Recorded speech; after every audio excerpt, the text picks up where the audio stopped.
Yes po. Sir Bernard, unang-una po, at eto, kalalabas lamang na meron, aprobado na po ng LTFRB at ng DOTR, ito naman po ang taas sa pasahe na unang-una binanggit nyo dati na ayaw po nyo na mag-resort po ng ganyan po kasi maapektado po ang ating pong mga mamamayan, ating pong mga pasahero. Pero right now, ay nasa 14 pesos sa traditional jeepney habang 17 pesos sa mga modernized jeepney. Makatanungan po ba ito or kulang pa po, sir? Dahil po sa 100 pesos na po mahigit ang krudo ngayon po, Sir Bernard.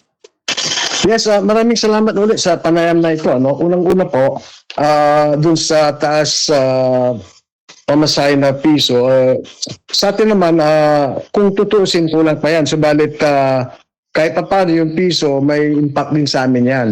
So sana hindi tatagal itong sitwasyon natin sa Middle East. Palagi ko yung piso naman is pwede na rin. Basta hindi tatagal. Pero pag tumagal talaga, mapipilitan hihirit uli ng panibagong increase. Kasi sa ngayon, itong ibang kasama natin sa Metro Manila, humihirit na 5 piso na dagdag. So, sana gano'n. Yes, pero pag-usapan natin, sir, no, dahil nga rin po 5 pesos, ano po ba sa tingin po ninyo ang narapat na ito naman po ay para hindi naman po maparalisa or sabihin po natin na apektado tayo po nga mga jeepney drivers at operators po dito po sa Pangasinan po, sir, na dapat po ang taas pasahe? Kasi kung makikita natin talaga yun, sa ngayon, may 100, may 95 na diesel. So, mararapat lamang na 2 piso. Yung piso, kulang na kulang po yan. Yan na po yung matagal nating hinihirit nung wala pa itong gulo sa Middle East. Kaya mararapat lang nadagdagan sana. Sir, kayo po ba sa Autopro ay sasama or kayo makikisa dahil meron po silang mangyayari po na transport strike sa darating po na Huwebes? Ano po ba ang plano? Ano po ba ang matching order po ng ating pong mga national president regarding po dito at tayo rin po ay provincial president po dito po sa Pangasinan po, Sir Bernard?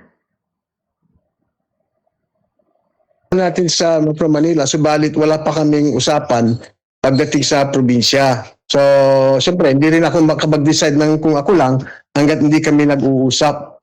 Pero today, ngayong araw, mayroon kaming seminar sa cooperative hanggang bukas. So, mara namin pag-usapan itong mga nangyayari ngayon. Pati yung plano namin na sana mag-double coding internally para at least mabawasan yung jeep, at least tataas yung kita ng driver. So, konting konting pasensya lang sa mga ibang operator na kasama ko na siguro dapat na magpatupad kami ng double coding sa ngayon. So ito po yung ating nakikitang solusyon po ngayon, Sir Bernard, konting sakripisyo para sa ganon, hindi po mag-agawan po ng pasahero kapag nasa kalsada na, Sir Bernard.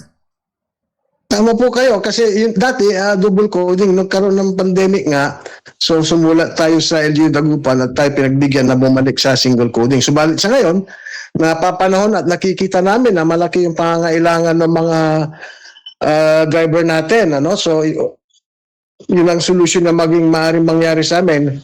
Ang masakit kasi kung hindi natin susolusyonan ito, baka mamaya wala nang lalabas ng mga driver dahil sa taas ng krudo. Sa ngayon, may mga ilang driver na hindi na pumasada. Tulad nung isang driver ko, sabi niya, hindi mo na siya mamamasada dahil mataas siya ng krudo. So, naiintindihan ko naman siya. So, siguro, hindi ko rin alam sa ngayon, makikibalita ako sa mga kasamahan ko sa Autopro kung ilan yung mga driver sa buong Pangasinan na medyo tumigil pansamantala. Opo, yun na pong next question ko po, Sir Bernard, kasi ramdam po natin na hindi po ganun ka-traffic na at kunti na lang po yung mga sakyan ngayon kasi baka ito yung mga pagtitipid na or kaya ay nagbawas po ang ating po nga grupo ng ating po or nagkaroon nga kayo nga ng mismong mga internal arrangement na ano tayo, salita na lamang para at least kahit paano kikita po, Sir Bernard. Maaaring ganun na mangyayari. So mamaya no, after ng seminar namin sa cooperative, siguro 7 kaming transport co-op doon, pag-usapan namin para sabay-sabay naming ipatupad itong plano namin na pagbabawas ng jeepney. So sa gayon, medyo hindi naman hirap yung ating mga driver. Kundi sasayangin lang ito sa krudo natin, mapupunta sa wala.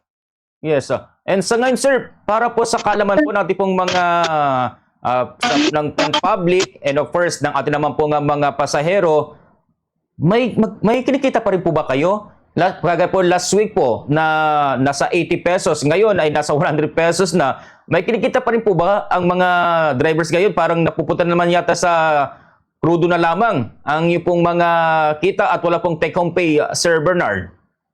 Sa ngayon, pinipili din natin yung mga kasama nating drivers kasi kung sabay-sabay sila, paano naman yung mga estudyante, mga nasa opisina, at mga ibang sumasakay sa jeep. So, ang mangyayari niyan, isa rin sa pag-usapan namin yung pag-adjust ng boundary. Kahit paano makatulong sa kanila. At yun, inaasahan din namin yung ayuda at saka yung temporary suspension ng excise tax. Para sa ganun, hindi talaga masasaktan yung mga driver natin.